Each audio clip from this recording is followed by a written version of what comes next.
வணக்கம் நேயர்களே! ஃபீபாவின் இணையதள நிகழ்ச்சிக்கு உங்கள மீண்டும் சந்திப்பதில் மிகுந்த மகிழ்ச்சி. Pastor thanks for joining us again. Pastor நம்மளோட அடுத்த கேள்வி என்னன்னா, how after we build how to develop the character. இப்போ வந்துட்டு நீங்க சொன்ன மாரி ஒரு அன்பாவே எடுத்துக்கலாம். ஒரு ஒரு குணம் நம்மளுக்கு வந்துச்சு. ஆனா அந்த அன்பு வந்துட்டு சில பேர் அன்பாக இருப்பாங்க. ஆனா அத எப்படி நம்ம வந்துட்டு வளர்க்கலாம்? அ அது ஏதாவது இம்ப்ரூவ் பண்ணலாம். அத பத்தி சொல்றீங்களா? ரொம்ப நல்லது. ம். அது வளர்ப்பதற்காக என்னன்னா, நம்ம எண்ணங்கள் நல்ல எண்ணங்களா இருக்கணும். ஓகே. நல்ல எண்ணங்கள் உயர்ந்த மனிதர்களை உருவாக்கும். ஓகே. ம். அதை தான் ஆண்டவர் நமக்கு கற்றுக் கொடுத்தார். ம். உங்கள் இருதயத்தில ம்ஹ்ம். அது பொக்கிஷமா இருந்து நல்லவைகளை வைத்திருந்தீங்கன்னா, அது உயர்வான இடத்த கொண்டு போய்விடும். ம். அதை நாம் வளர்ப்பதற்கு சரியான எண்ணங்களை வளர்த்து விட்டால், ம்ஹ்ம்.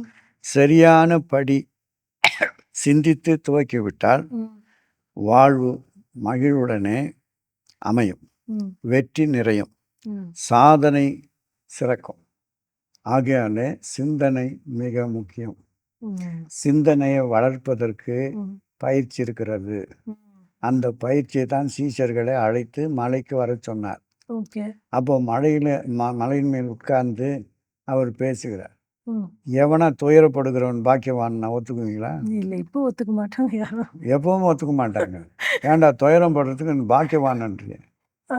அவர்கள் ஆறுதல் அடைவார்கள். ம். நீ துயரப்படாவிட்டால் ஆறுதலான வாழ்க்கை உனக்கு தெரியாது. ஆமா. ஆகையால துயரம் நமக்கு வேணும். வேணும் பாஸ்டர். அந்த துயரத்தினால தான் பாடத்தை கற்றுக்கொள்ள முடியும். ம். ஆகையால தான் நாம் எவ்வளவாய் அ ப க ப வனாந்தர பாதையில நடக்கிறோமோ, ம்ஹ்ம். அவ்வளவா செழிப்பான பாதைக்கு போக முடியும். ம். பாருங்க, வனாந்தர பாதையில கொண்டு வர்றது யாருக்கும் பிடிக்காது. ஆமா. ஏன்னா முறுமுறுப்பு உண்டாக்கும். ம். பல பிரச்சனைகள் உண்டாக்கும். இஸ்ரவேல் ஜனங்க அப்படிதான் பண்ணாங்க. ம். ஆனா வனாந்தர வாழ்க்கை தான் இன்பமான வாழ்க்கை.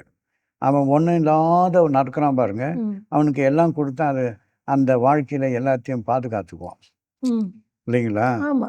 இல்லாதவனுக்கு கொடுக்கும்போது, கரெக்ட். நாம் எந்த நிலையில் இருக்கோம் என்று ஒரு ஒரு அதனால தான் வனாந்தர பாதையில கொண்டு வந்தார். ம். கிறிஸ்துவை அநேக அடிகளினாலே கீழ்ப்படிதலை கற்றுக்கொண்டேன்னு அவரே சொல்றார். ம். இல்லைங்களா? ஆமா. அப்புறம் அந்த அந்த வளர்வதற்கு, நம்முடைய குணங்களை அதிகப்படுத்துவதற்கு நம்ம என்ன செய்ய வேண்டும் என்று சொன்னா, ம். வளர்த்து விட வேண்டும் சொன்னா, ம். நாம் சரியானபடி சிந்திக்க தெரிஞ்சுக்கணும். திங்கிங் கரெக்ட்டா இருக்கணும். இருக்கணும். ம். அப்படி இருந்தா தான் நம்ம என்ன செய்ய முடியும்? இந்த காரியங்கள் எல்லாம், நமக்கு வருகிற சோதனைகள் எல்லாம், ம். ஏ ஆவியில எளிமை உள்ளவன் பாக்கியவான். ம். எளிமைன்னா என்னன்னு சொல்லுங்க பார்க்கலாம்? எளிமைன்னா, ஆ என்ன சொல்றது? இப்போ ஆவில எளிமைன்னா ஒரு ஹம்பிள்னஸோட இருக்கிறது. அந்த மாதிரி தானே? எளிமைன்னா சாதாரணமாவே சொல்லுங்க. ஆவிக்குரிய கருத்தை கூட விட்டுடுங்க. எளிமைன்னா என்னங்க? எளிமைன்னா ஒரு கீழ ஒண்ணுமே இல்லாத ஒரு ஏளத்தன்மையா ஏழை பிச்சைக்காரன்னு சொல்லுங்க. பிச்சைக்காரன். தெரிஞ்சுங்களா? பிச்சைக்காரனுடைய டியூட்டி என்ன? பிச்சைக்காரன். இன்னைக்கு போயிட்டு வரான். ஆமா. நாளைக்கு தூங்குவானா? இல்ல, இல்ல. நாளைக்கும் பிச்சை எடுக்க போவாரு. எடுக்குவான். ஆமா. அன்றன்றைக்கு கேட்பான். ஆமா. அதை தான் நமக்கு கற்றுக் கொடுக்குறார். ஓகே, அன்றன்றுள்ள ஓகே. ஆகாரத்தை இன்று தாரோன்னு. ஆ. அதை போல தான் எளிமையாக நாம் அவரிடத்துல சேர்ந்தா, ஓகே. ஆவியில எளிமை உள்ளவன் பாக்கியவான். ம். அவனுடைய சொத்து என்ன தெரியுங்களா? ம். நான் தெரியாம ஒரு ஆட்டோல ஏறிட்டேன். ஆ. ஆட்டோல உட்கார்ந்த உடனே அவன் என்ன பண்ணான், ஒரு பங்களா கிட்ட போய் நிக்க வச்சான். ம். நான் அவசரமா போக வேண்டியதாக ஊழியத்துக்கு. ம். நிக்க வச்சுட்டு அவன் உள்ள போனவன் வரவே இல்ல. ம். என்ன காத்துன்னு இருக்கேன். அவன் வந்து ஒரு 1/2 அன் ஹவர் விட்டு வந்தான். ம். என்னப்பா இப்படி பண்ணிட்டியேப்பா, நான் அவசரமா போனேன்ப்பா. ஐயோ! மன்னிக்கணும்பா. ம். என்னுடைய வீடு தான் இது. ம். பங்களா இது. பங்களா. ஏன் வீடுன்றான். சரின்னு எனக்கு ஒரே அப்செட் ஆயிடுச்சு. ஆ. சரி, பிள்ளைங்களெல்லாம் பார்க்காத 1 வாரம் ஆயிடுச்சு. ம். அதனால நான் பேசிட்டு வந்தேன்யா. ம். ன்னுட்டு அவன் லைஃப் ஸ்டைல சொல்ல ஆரம்பிச்சான். ம். நான் வந்து ம். அ கிராம பக்கமெல்லாம் போய் நான் பிச்சை எடுப்பேன். ம். என் ஊர்ல இல்ல. நான் பிச்சை எடுத்துன்னு வருவேன். ம். எனக்கு இங்கேயும் வீடு, எங்க ஊர்லயும் வீடு இருக்குது. சரி. வீடு வாசல கட்டி வச்சு. சரி. ஆன்றான். பிச்சைக்காரனுக்கு அந்த இதுவான்.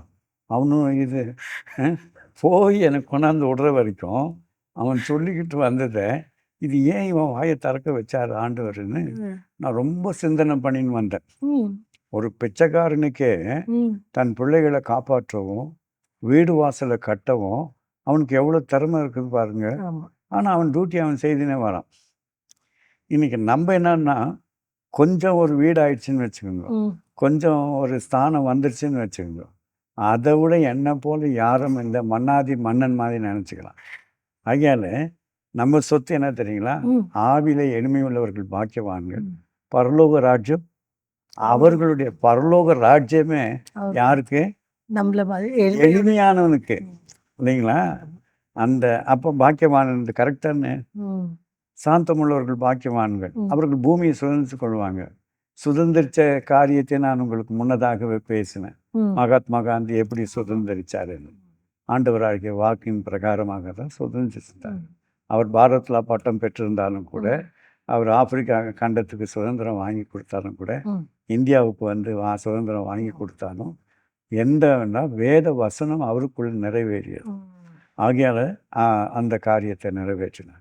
அதுபோல தான் நம்முடைய வாழ்க்கையில் நாம் கற்றுக்கொள்ள வேண்டியது என்னென்றால், நம்முடைய எண்ணங்களை சீர்த்து தூக்கி பார்த்து சிறப்பான எண்ணங்களை உருவாக்கி கொண்டால் சிறப்பாக செயல்பட முடியும்.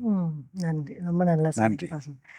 நன்றி நேர்களே. இந்த நிகழ்ச்சி உங்களுக்கு மிகவும் பிரயோஜனமாக இருக்கும் நாங்கள் நம்புகிறோம். எங்களுடன் தொடர்பு கொள்ள வேண்டிய முகவரி info@fibaonline.org. நன்றி.